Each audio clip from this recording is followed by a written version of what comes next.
कराची जैसे बड़े शहर को कम से कम 25% ग्रीन कवर एरिया की ज़रूरत है। मतलब कराची की ज़मीन का 25% हिस्सा दरख्त या दूसरे सब्जे से ढका हो, ताकि इस शहर के शहरी अच्छे माहौल में रह सकें, ताज़ा हवा में सांस ले सकें।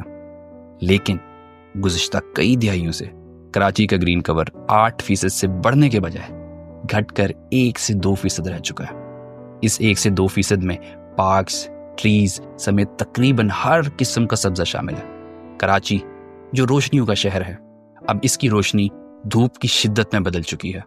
दरख्त काट दिए गए हैं, बुलंद इमारतें सब्जा निगल चुकी हैं और गर्मी की शिद्दत जानलेवा हो चुकी है। ये कहानी है एक शहर की जो अपनी सब्ज शनाख्त खो चुका है, और ऐसे सब्ज ख्वाब की जो लाख कोशिशों के बाद भी अधूरा है।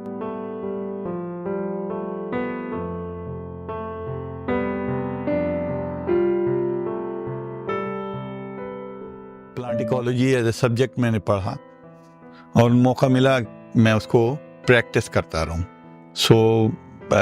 अब प्रैक्टिस करते करते को 30-35 साल हो गए। कराची के साथ मसाइल जो हैं वो दिन ब दिन जो हैं वो दिगरगूं होते जा रहे हैं। दरख्त एक पर्पज़ नहीं सर्व करता, बहुत सारे मकासद हैं उसके और बहुत सारे फ़ायदे हैं। प्लांट क्यों लगा रहे हैं? खूबसूरती के लिए लगा रहे हैं या हम बुनियादी ज़रूरियात को मद्देनज़र रखते हुए लगा रहे हैं? इसका मकसद क्या है? कराची शहर के अंदर 2015 में हीट स्ट्रोक आया था और उसमें 2,500 से 3,000 लोगों की जान आने चले गई थी। उस वक्त एक मुहिम चली सोशल मीडिया पे, दरख्त लगाओ शहर बचाओ, दरख्त लगाओ शहर बचाओ।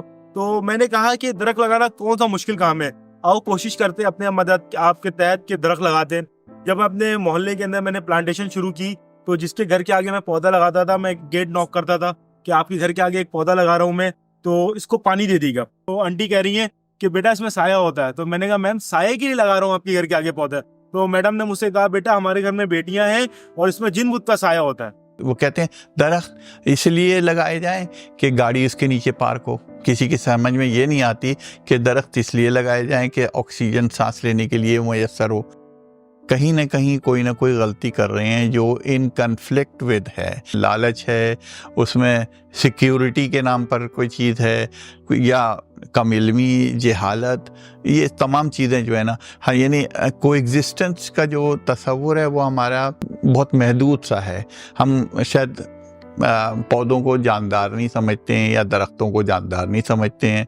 अपने थोड़े से मकसद को पाने के लिए उसको कॉम्प्रोमाइज़ कर देते हैं।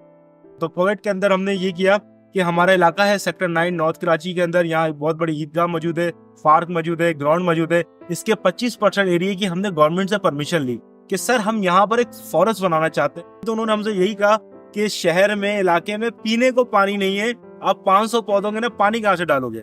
मस्जिद जो होती है अक्सर पार्क और ग्राउंड के साथ होती है, और आप देखते हैं मस्जिद के अंदर 5 वक्त वजू होता है, वो वजू का पानी जो होता है वो जाया हो रहा होता है नालों के अंदर जाके। तो हमने वही पानी जो नालों के अंदर जाया हो रहा था उसको इस्तेमाल किया इस पार्क के अंदर, और अल्हम्दुलिल्लाह आज ये जो पार्क है यहाँ फल भी लगे हुए हैं, यहाँ पर फूल भी लगे हुए हैं, और आपको मुख्तलिफ परिंदे भी नजर आएंगे जो शहर से चले गए।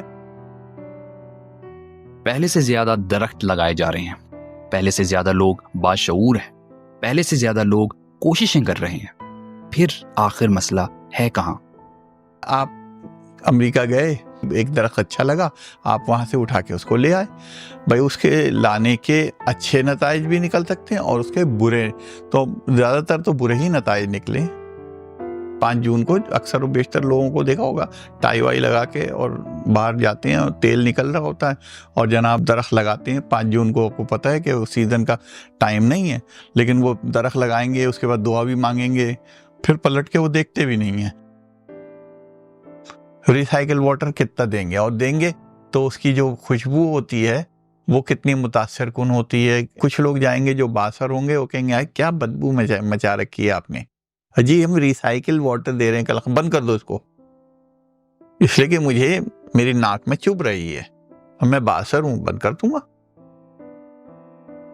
मैं आपको छोटी सी मिसाल दूं, हमारे बहुत सारे अहबाब हैं, उन्होंने थर्मल प्लांटेशन की और प्लांटेशन में बबूल लेकर के आए। बबूल का वो पौधा ला करके उन्होंने चूनिया से प्रोक्योर किया था, जो कि पंजाब में है।